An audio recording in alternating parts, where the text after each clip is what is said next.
This is Ty, Metalhead Weatherman. I hope you guys are having a good start to your Saturday. For those of you that are awake right now, I should say. Well, mentioned in yesterday's video, or yesterday afternoon's video, because it was a daily double. Link will be in the top right hand corner for that, by the way. But I mentioned yesterday that I was going to be doing a tropical weather outlook this morning, and boy, oh boy, things have changed quickly. So we have something historic going on right now. We have what is now considered as post-tropical cyclone Fiona working its way through Atlantic Canada, making its pass in between Nova Scotia and Newfoundland and Halifax. Central pressure at 937 millibars. In fact, there's some word floating around here that could be a record in itself. And this is the 40th advisory on this. We've been dealing with this for a while. The overall speed of Fiona has slowed down. We're now sitting at 23 miles an hour versus 40 yesterday. But winds are still at 85 miles an hour, so this does have hurricane force winds, and hurricane watches and warnings are still in effect, I think. I do think by the end of today it will be more towards tropical storm strength than I think we'll drop just below hurricane strength at this point. But Fiona will forever go down in the record books and most likely will be retired for all the damage that it's done, unfortunately, as well. So we also have Gadsden and Hermine out here. Hermine looks like she's going to be a fish storm. Gadsden is still hanging around the Azores, causing all sorts of problems, but you'll see on the satellite why I'm not too concerned about him anymore. Still have this little disturbance here. Not forming too fast. Don't expect it to form very fast, if at all, to be honest. And then, of course, this is always going to be the main topic here. We now have Tropical Storm Ian. Ian formed overnight. It was originally a Tropical Depression 9. But now we have Ian starting to get its act together more. I'll go ahead and show you what we're looking at on the satellite here. I'll show you the traditional satellite. I may even go ahead and show you the I may as well just show you the water vapor. Sun just rose over this area. I was thinking we'd get a little bit better view of it. Hang on a second here. There we go.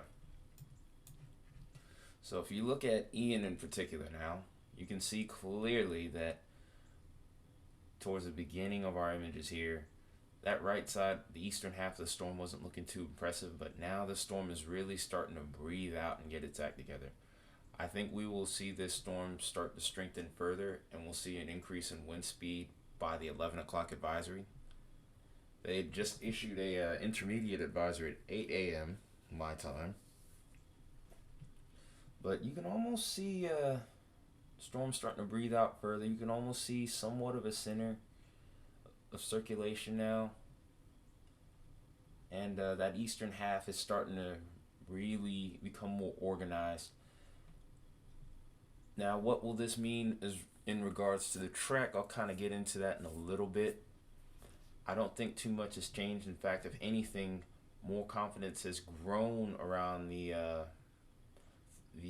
idea of a Florida impact, unfortunately, and we will get into that momentarily. Take a look at the other systems real quick. Here's why I'm not concerned about Gadsden, because look, where is it? Look at it. It's gone. It's just scattered all about. I don't think this is going to have too many more advisories on it. I'd be surprised.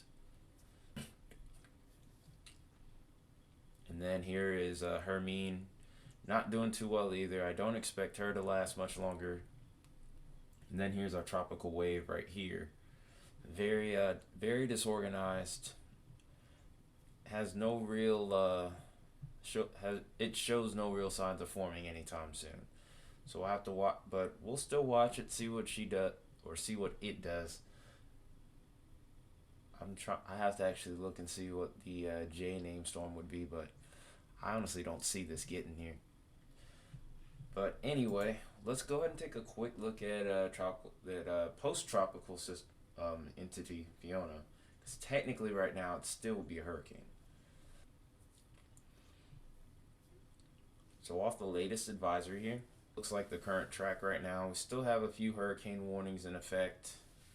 I do think over the next 12 hours, conditions will start to die down here. Although as we move further through this area here, because I'm not familiar with what this is exactly, of where this area is, it is expected to weaken to tropical storm by 2 a.m. Monday. We do have one off hurricane watch in effect here. I don't know if that would be downgraded to a tropical storm watch or not. I'm kind of leaning more towards yes, but we'll have to wait and see. But after it clears this piece of land here, it gets into this little strait here in between Greenland. I don't think it'll quite make it to Greenland. If it does, that'll be crazy within its own right. But either way, like I said before, Fiona is going to be in the record books for a number of reasons, none of which unfortunately are good. But it's been amazing. And also let this be a reminder that also remember how our hurricane season was quiet and it's been slow. All it really takes is one storm to take the headlines, and already just because of Fiona alone, this hurricane season will already be one to remember.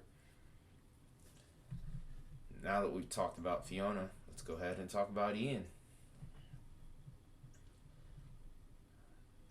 There we are, Tropical Storm Ian, expected to strengthen, also expected to become a major hurricane right before landfall. It's going to be towards the end of the month. We already knew this part, but did we leave some room for even greater intensity? Because this is heading in, because one thing I want to mention is that this is heading into an environment that is extremely favorable for tropical development. But what's important about this is, for me, I think the most important thing is understanding how quickly this intensifies. Because if this intensifies slower, this could take a more southerly track based off of this cone here. And this does two things if that happens. Because we actually saw this with Fiona before she made landfall in Puerto Rico. She strengthened a little slower because she increased in size, and then when she finally did strengthen dramatically, she went through Puerto Rico and ended up taking a little bit closer a pass to the west, I should say. And I have no inkling to believe that this couldn't happen with Ian. If so, this could very well lessen the impact to Jamaica, but it could also leave this over water and have less land interaction with Cuba, thus strengthening the storm, but potentially also giving the people in Florida more time to prepare. So this is going to have to be something, well, at this point, we've been saying it before, we're going to keep saying it on this channel. Make sure you are watching this very closely if you live in Florida. At this point, I'm ringing the alarm. You guys in Cuba, you guys need to be preparing right now. Same for the Cayman Islands. Jamaica, you still need to prepare too, because one thing that I always want to say in these videos when it comes to storms like these, this cone only is for the eye, not the entire storm. The storm is way bigger than this little eye wall and this cone of uncertainty. Impacts will definitely be felt outside of here.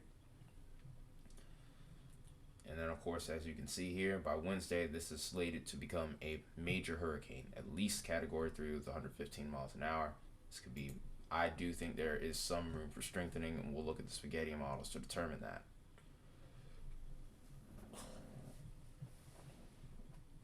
Okay. So we got quite a cluster of models showing it at Category 3 by about maybe 84 hours out, but few of them are kind of pushing the winds a little bit higher. I do think it can maybe even make a mid-grade category 3 or even more than that. It all depends on the speed and the track that it takes and the amount of land interaction. One thing that I will also say is that towards western Cuba, the land is more flat. More towards central and eastern Cuba, it's more mountainous. So don't rely on the amount of land interaction with Cuba to weaken this storm. I don't think it will. If it does do so, it won't be much. As messed up as it sounds, you would want this storm to make impact right here if you're wanting it to weaken. But that's just how it goes. So let's go ahead and take a closer look at why the confidence is so high that this is going to be heading towards Florida. So these are the upper level winds here, and we can also take a look at our ridges, at our troughs and our ridges here. So here we are. This is an area of high pressure that's right over the Gulf right now, and there's another piece of energy right here. By the way, it's going clockwise. Whenever you're looking for high pressure, you always can tell based off these little arrows going in a clockwise direction. That is indicative of a ridge. So we move this along. So here comes Ian right here. This is our low pressure. You can see the counterclockwise flow around it. Move this around and look at this. Look at this ridge that develops off to the east of it. Pretty much is going to steer this storm practically right into Florida. And this is the latest model run from the operational GFS too. So it has it pushing a little bit more to the west. I do think, like I said before, that this storm taking its time strengthening increases the chance of it being a little bit further out to the west. And for the panhandle of Florida, this could become a big problem because this could be a stronger storm, but it will give you guys more time to prepare. Really, in this case, neither outcome is really favorable. The only thing I can tell you now is it is time to prepare, and supplies are already low down there in Florida, so don't wait. Get what you need to get done now. You do not have time to play around with this. I don't know why you would want to play around with this. Okay, so we're going to go ahead and look at the euro, and it's pretty much going to be the same thing. Strangely, there's been a lot of model agreement between these two. These two are like, I'm trying to figure out the right way to describe this, but the amount of model agreement for two models that often compete against each other it's been unreal. I was trying to find a good analogy, but I can't really think of it right now. Dang, yeah, you can just kind of tell that there's a lot of people on here right now looking at this storm. So this is probably the OLZ Euro, by the way. I don't think 06Z has come in just yet. Wouldn't surprise me given how slow things are with this site right now. But again, we're kind of looking at a major hurricane making landfall. We have that ridge that's off to the east. This one's a little bit further off to the east-southeast, I would say, or southeast of it, which would make for it hitting more so southern Florida than western Florida, or more towards the panhandle. Either way, major hurricane is looking likely to make landfall in Florida somewhere around this region right here. So the best thing I could tell you is you guys need to prepare right now. Do not wait. I know it's the weekend. I know you probably had plans, but don't sleep on this. Because yes, it's a tropical storm right now, but that is going to change very quickly. It's going to change extremely quickly. And then interestingly enough, when we look at the track for this as well, there's another little blocking high ridge right here, and it kind of steers it back inland a little further and holds it over the southeast, which could cause a very great inland flood threat here. So we got to be extremely watchful for you guys that are towards the Appalachians, because if this outcome were to occur, this could become a big problem. And these areas have been hit pretty hard with flooding earlier this year. So we could be in a situation of here we go again, or deja vu, so to speak. So, a lot to unpack here with this video. This isn't even a fully loaded tropical outlook. We're probably sitting at about 15. Yep, we are sitting at 15 minutes. So I'm just going to end it there for right now. I probably will make a video later today. The subject of it is up for question. It could be the tropics again. It could be severe weather. Oh, and then there's also pattern. And we're also possibly going to be talking about some forecasts for October. So plenty to go over on the channel here. Hope you guys have been enjoying the extra content. I'm gonna keep it going as long as I can, as long as the weather gives me something to talk about. But until that next video, it's been Tire Metalhead Weatherman. I will see you guys soon.